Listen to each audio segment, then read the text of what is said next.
Today, I'd like to show you how to make a teddy bear shaped bag.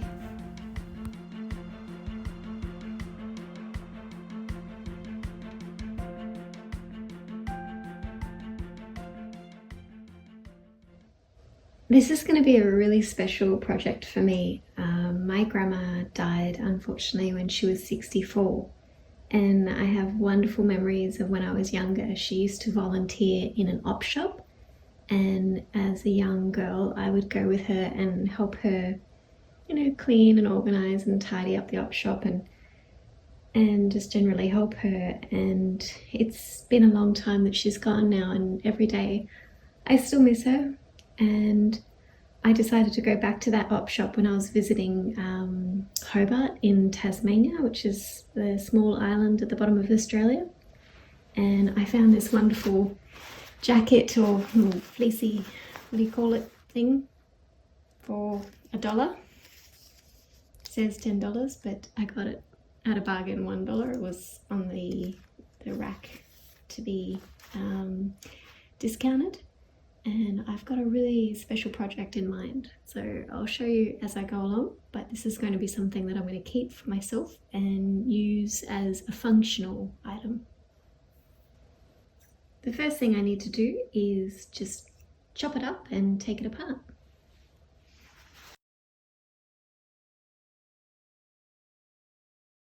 I need to find the biggest circle I can on the fabric, and then I can use the rest to cut the pieces that I require.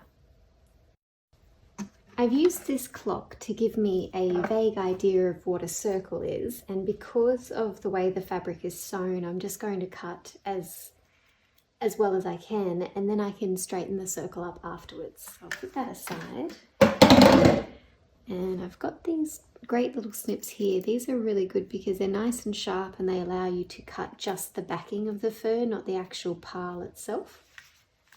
So I'm going to look for a place to start, maybe in here.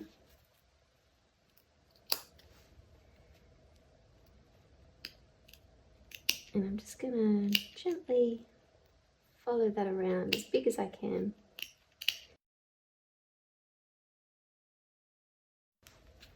There we go.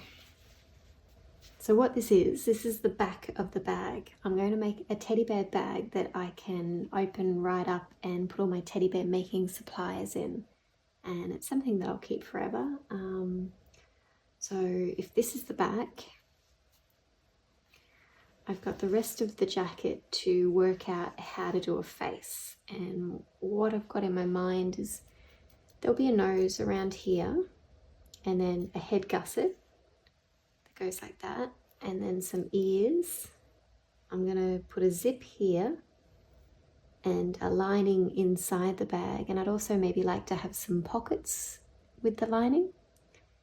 And then of course the sides of the face and the mouth. So I've never done or seen anything like this, so I'm just going to be making it up as I go along.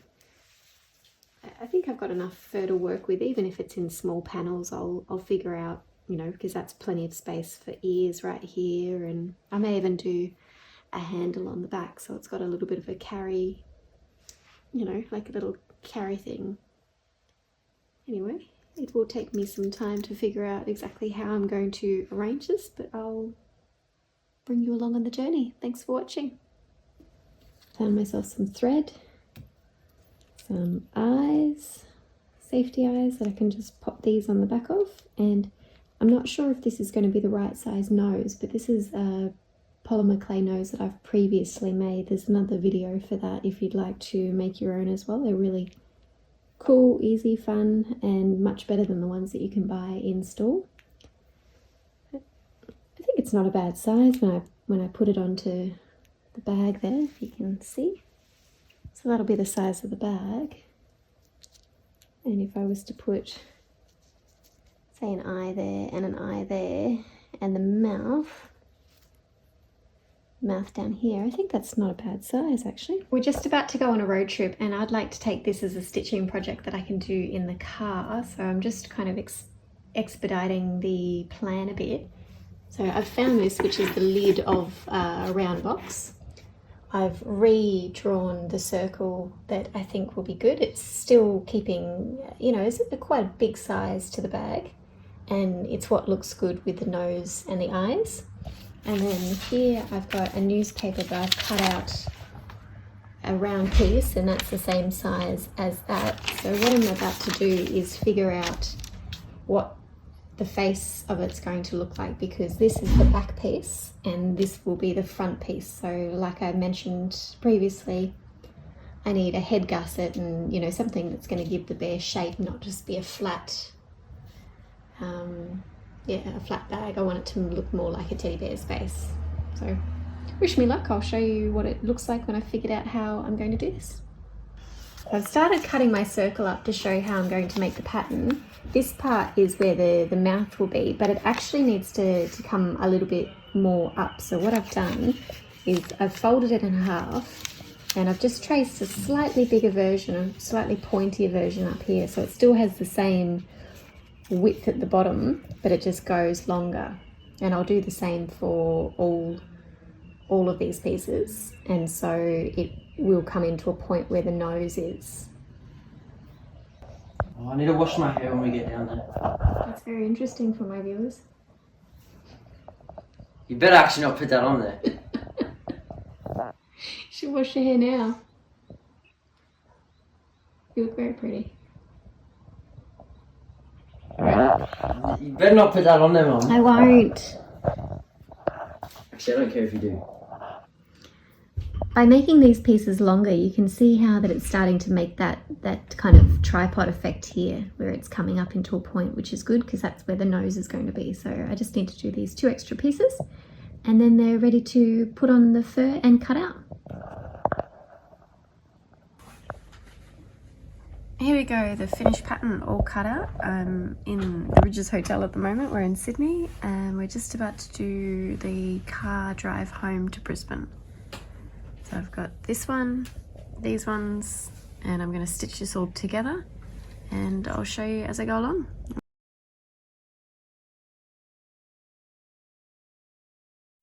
We made it back from Sydney alive, thankfully. It was a really hard, long drive. I managed to get this much stitching done, so it's all the head gusset, the 2 cheeks, and here. But what I've noticed is that this part is a little bit long, so all I'm going to do now is I'm just going to trim this up. Here he is with his nose and his eyes. Now I've just got to start thinking about ears, which I'm going to do maybe up here. And hopefully I'll be able to kind of make some kind of mouth that looks good. I'm even thinking, I don't know if this is possible yet, but whether I could have some kind of zip or a mouth or a pocket or something would be really super cool. So I'll look into that as well. And then I've got all this left over, which I'm going to make a furry handle for the back. And, excuse me, that's what I'll also cut my ears out of. And I'll just turn them around. So I made a little hole right there, which is where his nose goes. And when I stuff him, that will kind of poke out a little bit, which is what I intended. And then I've got to start thinking about the insert, which I've got these old pillowcases for. So here I am cutting up the ears. I've cut out 4 pieces, which will make 2 ears.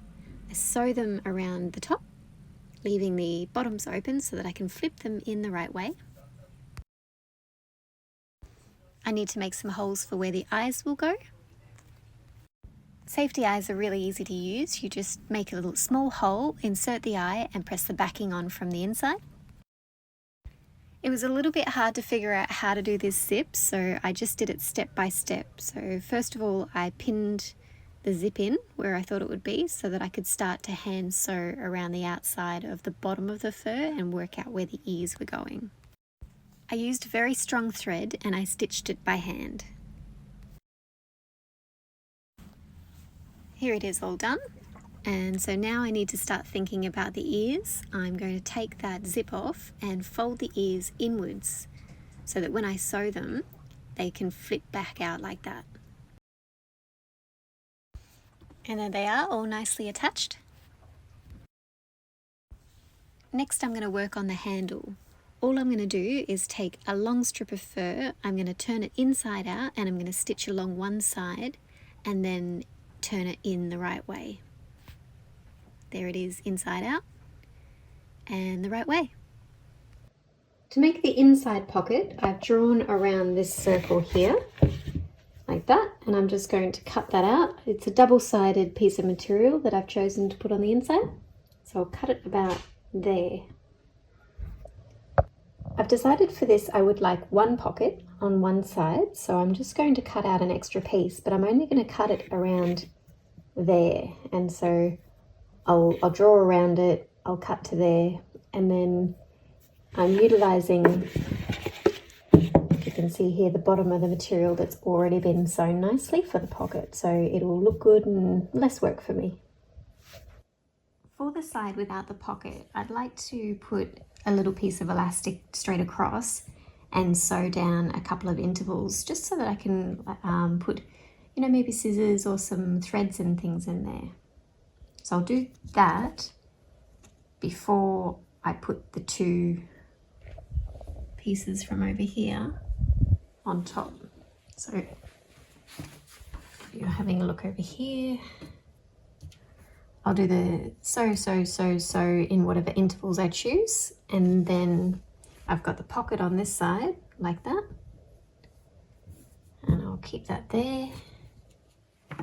And then when I neatly place that on and pin all three materials plus that together and turn it around, I'll be able to sew just around the bottom here to anchor it all together, and then I'll have to pin the actual zipper part itself. So I decided before sewing from here all the way around that circle that I would start with the zipper. So I've pinned the zipper in, and now I'm going to sew that first, and then I'll sew around the circle and finish it off on the ends before I take all the pins out. But other than that, it should be a really simple sew.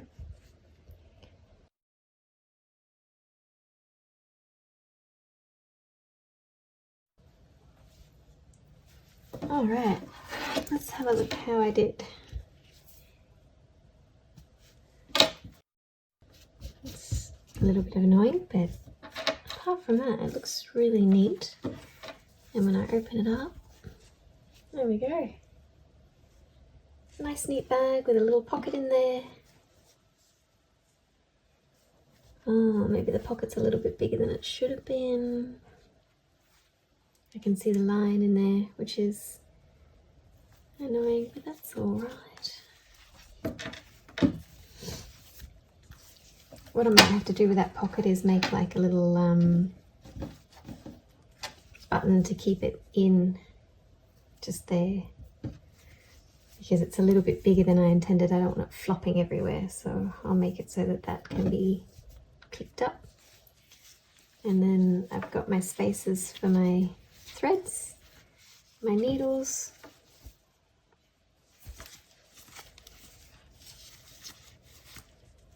It looks finished on either end. Yeah, all I've got to do is trim it up now. I've decided to use this cute little pearl button, and all I'm going to do is I'm going to sew it on there, and then I'm going to sew a little bit of ribbon behind it so that I can wrap it around and do a little bow. And that means that I don't actually have to do any of those buttonholes, because as I said, I'm a beginner sewer, so I have not experimented and I don't know how to do that yet, but that's something that I'll learn in the future when I'm on the boat.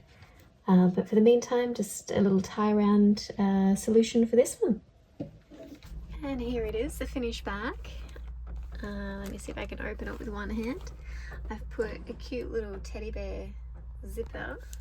And if I zip that open, you can see all of my little things inside. I've got a little teddy bear pin cushion. I've got all my strong threads, a few needles deep down in there. Oh, and some pins I need to you go. And then inside the pocket is where I've put the eyes and hinges and all kinds of things like that. So I'm really, really happy with how it turned out. It's been quite a few years since I finished it, and I'm on the boat now. Don't know if you can see out there. It's really windy and bad weather, so we're just kind of hiding in a little bay. But yeah, I've made many teddy bears so far, and it's really handy to have all my things all in one spot. But yeah, super pleased. And a handle on the back. You can even hang it up.